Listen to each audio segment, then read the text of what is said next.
നമസ്കാരം. എല്ലാ NTV പ്രേക്ഷകർക്കും നിങ്ങളുടെ ഇന്ന് എന്ന പ്രോഗ്രാമിലേക്ക് സുസ്വാഗതം. ഇന്ന് 2025 ജനുവരി മാസം 2-ാം തീയതി, 1200-ാം ആണ്ട് ധനുമാസം 18-ാം തീയതി വ്യാഴാഴ്ച.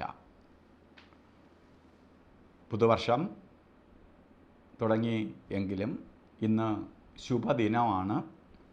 തിരുവോണ നക്ഷത്രം മാത്രമല്ല, വ്യാഴാഴ്ചയുമാണ്. ഇന്നെല്ലാ ശുഭകാര്യങ്ങൾക്കും ന്യൂ ഇയർ കഴിഞ്ഞ് നമ്മൾ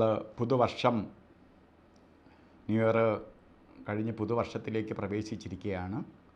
നല്ല ദിവസം, അതുപോലെ നല്ല നക്ഷത്രം. ഇന്ന് ധനുമാസത്തിലെ തിരുവോണ നക്ഷത്രം ബർത്ത്ഡേ വന്നിട്ടുള്ളവർക്ക് ഒരു വർഷത്തെ ഫലത്തെ നമുക്ക് ചിന്തിക്കുമ്പോൾ വളരെ ഭാഗ്യദായകമായ ഒരു വർഷമാണ് നിങ്ങൾക്കെന്നറിയുക. ഭാഗ്യ അഭിവൃദ്ധിയെ പ്രദാനം ചെയ്യുന്ന ഒരു വർഷമാണ് നിങ്ങൾക്ക്. ഐശ്വര്യപ്രദമായ ഒരു വർഷമാണ് നിങ്ങളുടേത്. വളരെ ഗുണഫലത്തെ പ്രദാനം ചെയ്യുന്ന ഒരു വർഷം വേണമെങ്കിൽ എന്ന് പറയാം. ഇപ്പോൾ എന്ത് കാര്യത്തിന് ഇറങ്ങുക, പ്രത്യേകിച്ച് ജോലിയുമായി ബന്ധപ്പെട്ട് ധനപരമായ കാര്യങ്ങൾക്ക് ഏറ്റവും അനുകൂലപ്രദമായ ഒരു വർഷമാണ് നിങ്ങൾക്ക്. കാരണം വ്യാഴം ധനകാരകനാണ്. സാമ്പത്തിക പുരോഗതിയെ തരും. പ്രതീക്ഷിക്കാതെ ധനം വന്നു ചേരും. എന്തൊക്കെ ദശാദോഷം ഉണ്ടെങ്കിൽ പോലും ഇന്ന് ബർത്ത്ഡേ വന്നിട്ടുള്ളവർ ഈ ഒരു വർഷത്തെ ഫലത്തെ ചിന്തിക്കുമ്പോൾ നിങ്ങൾക്ക് ഭാഗ്യദായകം തന്നെയാണ്. ജോലിയില്ലാത്തവർക്ക് ജോലി കിട്ടും. ജോലിയിലിരിക്കുന്നവർക്ക് ജോലി കയറ്റം കിട്ടും.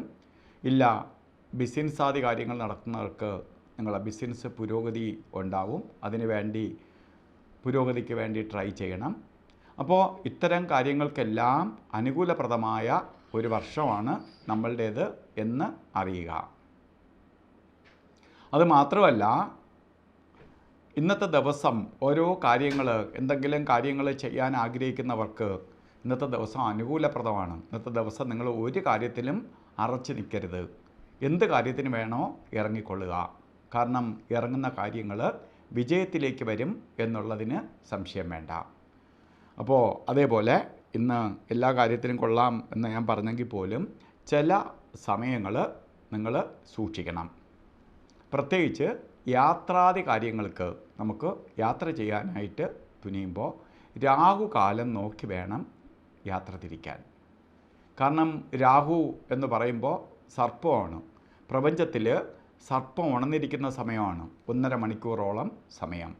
ഈ സമയത്ത് നമ്മൾ എന്തെങ്കിലും പ്രവൃത്തിക്ക് വേണ്ടി തുടങ്ങിയാൽ പാമ്പെഴയും പോലെ കാര്യങ്ങളെ എഴയിപ്പിക്കും.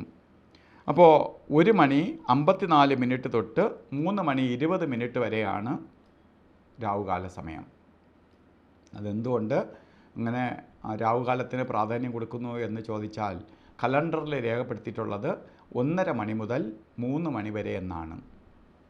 1.5 മണിക്ക് ആരംഭിക്കില്ല, 1:54 തുടങ്ങുകയുള്ളൂ. അത് 3 മണി 20 മിനിറ്റ് വരെ രാഹുകാല സമയമുണ്ട്. അപ്പോൾ ഈ സമയം യാത്രാദി കാര്യങ്ങൾക്ക് എടുക്കരുത്. ഒന്നുകിൽ എവിടെയെങ്കിലും ദൂരയാത്രയ്ക്കോ അല്ലെങ്കിൽ ശുഭകാര്യങ്ങൾക്ക് ഇറങ്ങുകയോ ചെയ്യണമെങ്കിൽ ഇതിന് മുമ്പ് അല്ലെങ്കിൽ ഇതിന് ശേഷം യാത്ര തിരിക്കുക. അതുപോലെ തന്നെ നമുക്ക് ഒരു കാര്യങ്ങളും ചെയ്തു കൂടാത്ത ഒരു സമയം, 2 സമയങ്ങളുണ്ട്. ഗുളിക കാല സമയവും യമകണ്ഠ കാല സമയവും. ഇന്ന് ഗുളിക കാല സമയം വരുന്നത് 9 മണി 37 മിനിറ്റ് തൊട്ട് 11 മണി 3 മിനിറ്റ് വരെയും യമകണ്ഠ കാല സമയം വരുന്നത് 6:46 തൊട്ട് 8:11 വരെയും. ഈ സമയം നമുക്ക് ഒരു ശുഭകാര്യങ്ങൾക്കും എടുക്കരുത്. കാരണം പ്രപഞ്ചം തന്നെ ഗുളികനും ശരിക്ക് യമകണ്ഠനുമായിട്ട് അനുവദിച്ചു കൊടുത്തിരിക്കുന്ന സമയമാണ്. ഈ സമയത്ത് നമ്മൾ ഓരോ കാര്യത്തിൽ ഇടപെട്ട് പ്രശ്നം ഉണ്ടാക്കി വയ്ക്കുക. അല്ലാതെ തന്നെ ഇന്നത്തെ ദിവസം നമുക്ക് ധാരാളം സമയമുണ്ട്. ഈ 3 മണിക്കൂർ സമയം പോയാൽ 12 മണിക്കൂർ പകലുള്ളതിൽ രാഹുകാല യാത്രയ്ക്ക് മാത്രമേ കൊള്ളാതെ ഉള്ളൂ. ബാക്കി സമയങ്ങളൊക്കെ നമുക്ക് എടുക്കാം. അതുപോലെ ഇന്നും നമുക്ക് അഭിജിത്ത് മുഹൂർത്തം പറഞ്ഞത് 12:05 തൊട്ടാണ് അഭിജിത്ത് മുഹൂർത്തം തുടങ്ങണേ. 12 മണി 5 മിനിറ്റ് തൊട്ട് 12 മണി 53 മിനിറ്റ് വരെ 48 മിനിറ്റ് നേരം അഭിജിത്ത് മുഹൂർത്തത്തിൻ്റെ സമയമാണ്. ഇതിനിടയ്ക്ക് മധ്യസമയത്ത് ഒരു 4 മിനിറ്റ് കുറയുമെങ്കിലും ഏകദേശം 48 മിനിറ്റോളം സമയം അഭിജിത്ത് മുഹൂർത്ത സമയമാണ്. എന്ത് ശുഭകാര്യങ്ങൾക്കും അനുകൂലപ്രദമായ സമയമാണ് അഭിജിത്ത് മുഹൂർത്ത സമയം. നമുക്ക് ജ്യോതിഷികൾ തന്നെ മറ്റ് മുഹൂർത്തങ്ങൾ കിട്ടാതെ വന്നാൽ ആശ്രയിക്കുന്നതാണ് അഭിജിത്ത് മുഹൂർത്തത്തെ. കാരണം പ്രപഞ്ചം മറ്റെല്ലാത്തിനെയും എന്ത് ദോഷത്തെയും പ്രൊട്ടക്റ്റ് ചെയ്ത് നിർത്താനുള്ള ശക്തിയുണ്ട് അഭിജിത്ത് മുഹൂർത്തത്തിന്. അതുപോലെ ഇന്ന് നമ്മൾ ഓരോ കാര്യത്തിന് ഇറങ്ങുമ്പോൾ വസ്ത്രധാരണത്തിന് പ്രാധാന്യം കൊടുക്കുക. ഇപ്പോൾ വസ്ത്രധാരണത്തിന് പ്രാധാന്യം കൊടുക്കാൻ പറയുന്നത് നമ്മൾ ധരിക്കുന്ന വസ്ത്രത്തിൽ ഇപ്പോൾ ഫുൾ ഇന്ന് മഞ്ഞ വസ്ത്രം ഏറ്റവും ഭാഗ്യദായകമാണ്, അതുകൊണ്ട് ഫുൾ മഞ്ഞയായിട്ട് നടക്കണം എന്നല്ല. അപ്പോൾ വസ്ത്രത്തിൽ മഞ്ഞ കളർ കൂടി ഉൾപ്പെടുത്തുക. ഇപ്പോൾ നമ്മൾ ടോപ്പായിട്ടോ അല്ലെങ്കിൽ കോട്ടായിട്ടോ മറ്റെന്തെങ്കിലും ആയിട്ട് ഒന്നുമില്ല, ഒരു കർച്ചീപ്പായിട്ടെങ്കിലും നമുക്ക് ഒരു മഞ്ഞ തുണി കയ്യിൽ കരുതുക. ഈ മഞ്ഞയ്ക്കുള്ള പ്രത്യേകതയുള്ളത് വ്യാഴത്തിൻ്റെ ശരിക്ക് കളറാണ്.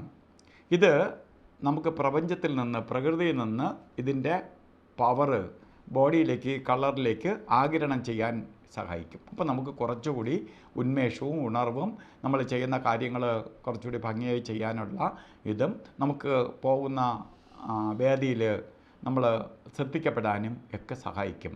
അപ്പോൾ ഇന്നത്തെ ദിവസം നല്ല ദിവസമാണ്. എല്ലാവർക്കും ഭാഗ്യദായകമായി തീരട്ടെ എന്ന് സർവേശ്വരനോട് പ്രാർത്ഥിച്ചുകൊണ്ട് നിർത്തുന്നു. നന്ദി, നമസ്കാരം.